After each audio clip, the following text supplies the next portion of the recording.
إن الحمد لله نحمده ونستعينه من يهده الله فلا مضل له ومن يضلله فلا هادي له وأشهد أن لا إله إلا الله وحده لا شريك له وأشهد أن محمدا عبده ورسوله أما بعد وعليكم السلام ورحمة الله وبركاته.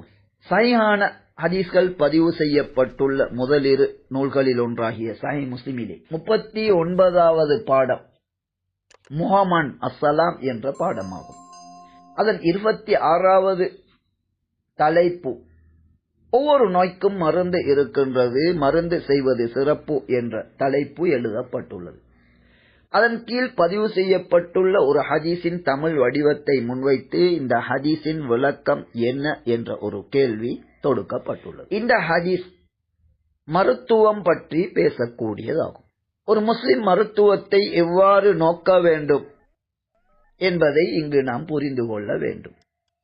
அடிப்படையிலே நோயை தருபவன் அல்லாஹ், அதனை குணப்படுத்துபவனும் அல்லாஹ் என்பதை மிக தெளிவாக அல் குர்ஆனிலே 26வது அத்தியாயத்தின் 80வது வசனத்தில் நபியொருவரின் கூற்றாக நான் நோய்வாய்ப்பட்டால் அல்லாஹ் தான் குணப்படுத்துகின்றான் என்று அல்லாஹ் கூறுகின்றான்.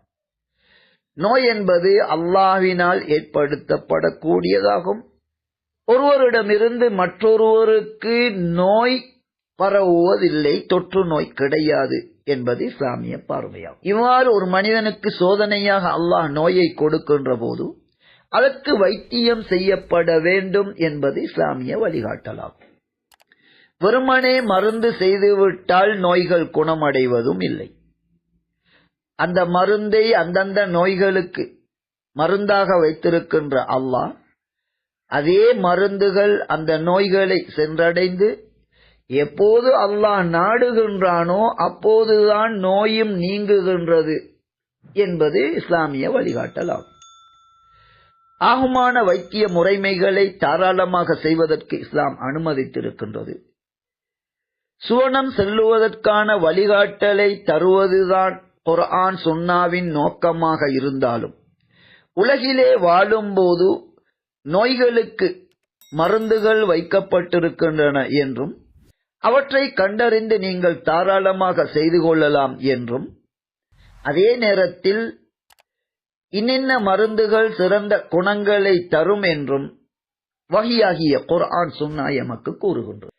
வைத்திய துறை மூலம் உழைப்பதை மட்டும் நோக்கமாக கொண்ட, பணத்தை குறிக்கோளாக கொண்டு மனித வாழ்வை சீரழிக்கின்ற ஒரு வைத்திய முறைமை இன்று மக்களுக்கு மத்தியில் பிரபல்யமாக்கப்பட்டுள்ளது. பணத்தை உழைப்பதை மட்டுமே நோக்கமாக கொள்ளப்பட்டுள்ளது. அதே நேரத்தில் அந்த வளர்ச்சி அடைந்த அந்த வைத்திய முறைமையில் நபியுடைய காலத்தில் இல்லாத அறுவை சிகிச்சை முறைமை, உடலிலிருந்து உறுப்புகள் துண்டிக்கப்பட்டு அல்லது கெட்ட உறுப்புகள் நீக்கப்பட்டு அதற்குரிய பரிகாரம் செய்வதற்கு ஒழுங்கான முறைமை நபியுடைய காலத்தில் இருக்கவில்லை. அதே நேரத்தில் பல நோய்களுக்கு சிறப்பான அந்த நோயிலிருந்து விடுபடுவதற்குரிய 2 மருத்துவ முறைமைகள் இந்த ஹதீஸிலே கூறப்பட்டுள்ளது. இந்த ஹதீஸிலே நபி அவர்கள் 3 விடயங்களை வைத்திய முறைமைகளாக கூறுகின்றார்கள். அதில் ஒன்று இரத்தம் குத்தி எடுத்தல். இந்த ஹதீஸோடு நபிக்கு பிறகு நபி தோழர்கள் வாழுகின்ற போது தாபீன்களில் ஒருவர் உடலிலே பொக்குளங்கள் அல்லது காயங்கள் ஏற்பட்ட நிலையில் அதன் வேதனையை அனுபவித்துக் கொண்டிருக்கின்றார். அங்கு வந்த ஜாபிர் பின் அப்துல்லா ரலியல்லாஹு அன்ஹு அவர்கள் ஹஜ்ஜாம் என்ற இரத்தம் குத்தி எடுப்பவரை அழைத்து வருமாறு கூறுகின்றார்.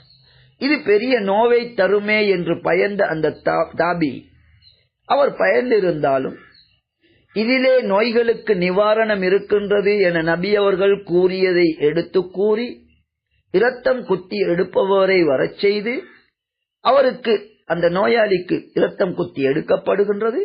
அதன் மூலம் நோயும் நீங்கியது என்று ஹதீஸோடு சேர்த்து இங்கே நபிக்கு பிறகு நடந்த ஒரு சம்பவம் காணப்படுகின்றது.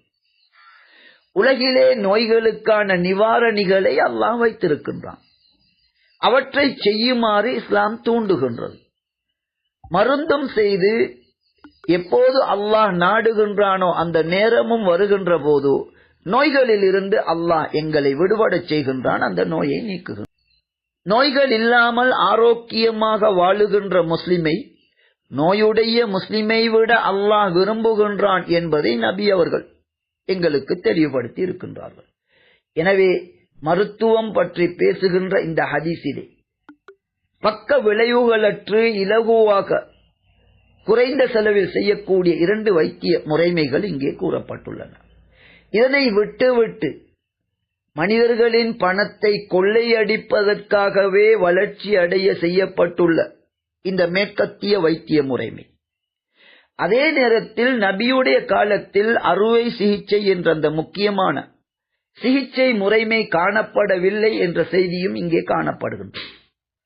அதாவது உடல் உறுப்புகள் துண்டிக்கப்பட்டால் அது சில விபத்துக்கள், யுத்தங்கள் போன்றவற்றிலே உறுப்புகள் நீக்கப்படலாம், துண்டிக்கப்படலாம், அல்லது உடலில் உள்ள உறுப்புகள் பழுதடைந்த நிலையில் அவற்றை நீக்கி மனிதனை காப்பாற்ற வேண்டிய நிலைமைகள் ஏற்படும். இதற்கு நபியுடைய காலத்தில் சரியான ஒரு தீர்வு வைத்திய முறைமை இருக்கவில்லை. உறுப்பை அகற்றிவிட்டு இரத்தங்கள் வெளியேறாமல் அந்த இடத்தை நெருப்பினால் சுடுவதன் மூலம்தான் அந்த மனிதரை காப்பாற்றுகின்ற முறைமை காணப்பட்டது. வேறு வழியில்லாமல் செய்யப்பட்ட நிலையிலே இதனை நபி அவர்கள் விரும்பவில்லை என்ற இந்த ஹதீஸிலே காணப்படுகின்றது. எனவே இவ்வாறு வைத்திய துறையில் ஒரு சில விடயங்கள் அதற்குரிய முறையான வைத்தியம் இல்லாமல் நபியுடைய காலத்திலே இருந்திருக்கின்றது. பணத்தை கொள்ளையடிப்பதை நோக்கமாகவே கொண்ட இந்த மேற்கத்திய வைத்திய முறைமை அறுவை சிகிச்சைகளுக்கு மிகச் சிறந்த தீர்வை இன்று தருகின்றது.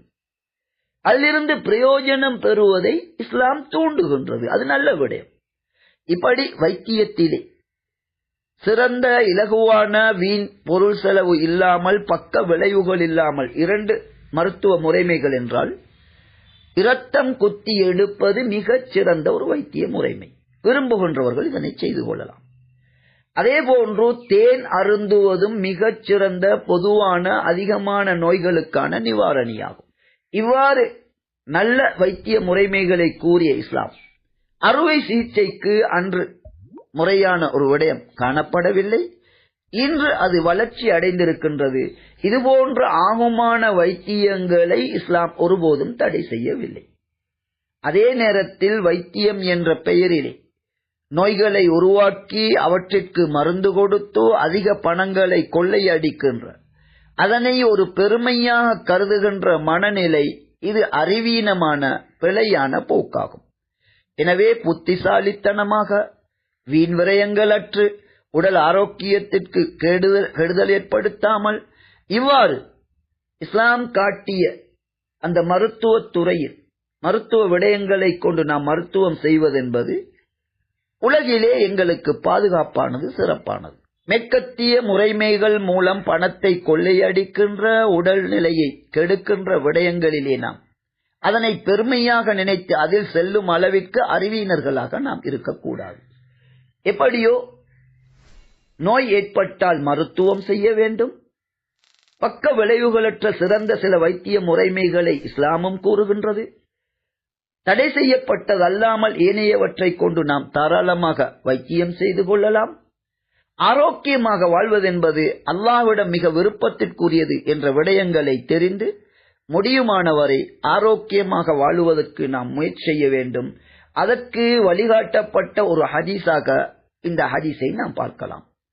எனவே ஒட்டுமொத்தத்தில் மறுமை வாழ்விற்கு வெற்றி பெறுவதற்கு வழிகாட்ட வந்த இஸ்லாம் உலக வாழ்விலும் பல நல்ல விடயங்களை கூறியிருக்கின்றது. அந்த வகையில் நோய்களை நீக்குவதற்கு முக்கிய 2 விடயங்கள் இந்த ஹதீஸிலே சொல்லப்பட்டுள்ளது.